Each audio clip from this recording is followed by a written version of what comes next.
ভাই কিছু দান করেন ভাই। ভাই 10টা টাকা দিয়ে যান ভাই। দাদু ভাই 10টা টাকা দিয়ে যাও ভাই। এই নিন। 100 টাকা? আল্লাহ তোমার মনের আশা পূরণ করুক ভাই।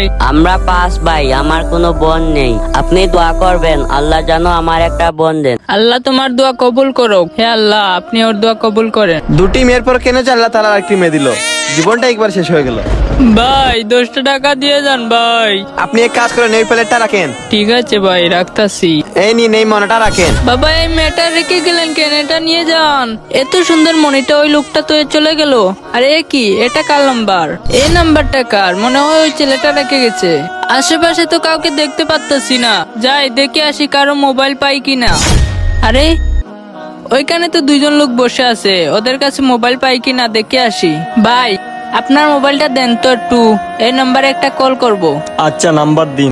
এই নিন, এই নাম্বারে দেন। হ্যালো, আমি তোমার ফকির দাদু। আমি যেখানে ভিক্ষা করি তুমি সেখানে তাড়াতাড়ি চলে আসো। এই নেন ভাই আপনার ফোন। এই ফকিরের খুলে বাচ্চা টাকার বিষয়টা মনে হয় সুবিধাজনক নয়, চলো ওকে ফলো করি। ঠিক আছে, চলো। কি হয়েছে দাদু? দাদু তুমি আইছো?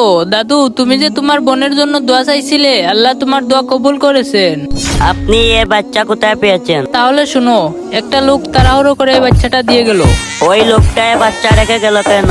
ওই লোকটা হয়তো জানে না কন্যা সন্তান আমাদের নবীজির রহমত, এজন্য আল্লাহ তাআলা তাকে কন্যা সন্তান দিয়েছিল। কেন, তুমি তোমার বোনটাকে নিয়ে যাও। এখানে কোনো সমস্যা নেই, চলো। বন্ধুরা ভিডিওটি ভালো লাগলে অবশ্যই একটি লাইক করে যাবেন।